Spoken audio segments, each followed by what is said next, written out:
जो चुनाव का समय होता है वो क्या समय होता है? वो सोचने का समय होता है। देश प्रदेश की जनता की जागरूक बनने का समय बनता है और ये समझने की जरूरत होती है इस समय कि आपके नेता कैसे हैं, राजनीतिक दल कैसे हैं, कैसी सरकार आप चाहते हैं। సాధారణంగా ఎలక్షన్ సమయంలో ఎన్నికల సమయం ఎలా ఉంటుందంటే ఈ ఎలక్షన్లు ఏ విధంగా ఉంటాయి, ఎలక్షన్ల గురించి వచ్చేటటువంటి ప్రభుత్వాలైనా నాయకులైనా ఎటువంటి మాటలు మాట్లాడతారు, వాళ్ళు వచ్చినాక మనం ఏం చేస్తారు, వారు ఎటువంటి పనులు ఏమి చేశారు, రాబోయే స్థితిగతుల్లో ఏమి చేస్తారనే విషయాలు ఎప్పుడు నడుస్తూ ఉంటాయి। आपका प्रदेश नया प्रदेश है, 10 साल पहले ही बना और 10 सालों से आपके प्रदेश में बीआरएस की सरकार है। మీ రాష్ట్రం ఒక నూతనంగా ఏర్పడినటువంటి రాష్ట్రం, దాదాపు 10 సంవత్సరాల క్రితం ఏర్పడినటువంటి రాష్ట్రం, 10 సంవత్సరాల నుండి ఈ రాష్ట్రంలో ఈ పరిపాలనను మీరు చూస్తున్నటువంటి రాష్ట్రం। ये प्रदेश आपकी मेहनत से बना है। आप में से वो लोग हैं जिन्होंने इस प्रदेश के बनने के लिए आंदोलन किया। ఈ రాష్ట్రం మీ యొక్క త్యాగాలతో ఏర్పడ్డ రాష్ట్రం, మీ కష్టాలతో ఏర్పడ్డ రాష్ట్రం।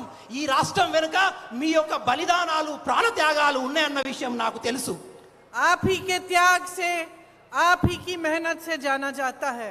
आज भी अगर दुनिया में आपकी पहचान है तो ये आपने पहचान बनाई है अपनी मेहनत से, यहाँ के किसानों ने, यहाँ के युवाओं ने, तकनीकी हुनर से और यहाँ की महिलाओं ने। ఈ రాష్ట్రం యొక్క గొప్పతనం విశ్వవ్యాప్తంగా తెలియజేసిన రాష్ట్రం। ఎందుకంటే ఈ రాష్ట్రం యొక్క రైతులు గాని, యువకులు గాని, మహిళలు గాని వీరందరూ ఎంతో కష్టపడి త్యాగాలు చేయడం ద్వారా ఈ రాష్ట్రం ఏర్పడింది। तो इस प्रदेश की हिफाजत करना, इसे सुरक्षित रखना, इसके लिए सही निर्णय लेना, ये आपकी जिम्मेदारी बनती है। కాబట్టి ఇటువంటి త్యాగాలతో ఏర్పడిన రాష్ట్రం గురించి అనుక్షణం ఆలోచించడం, బాధ్యతాయుతంగా ఉండడం, రాబోయే రోజుల్లో ఈ రాష్ట్ర యొక్క పురోగతి గురించి ఆలోచించడం ఎంతో ముఖ్యం, ఎంతో आवश्यकరం। और इस जिम्मेदारी को निभाने के लिए सबसे महत्वपूर्ण चीज आपका वोट होता है। కాబట్టి ఈ రాష్ట్రం పురోగతి చెందాలంటే, అభివృద్ధి చెందాలంటే దానికోసం మీరు వేసే ఓటు ఎంతో విలువైనది। तो वोट देने के समय हमें क्या समझना पड़ता है? ఓటు వేసే ముందు సాధారణంగా మనం ఎటువంటి ఆలోచనలో ఉంటాము?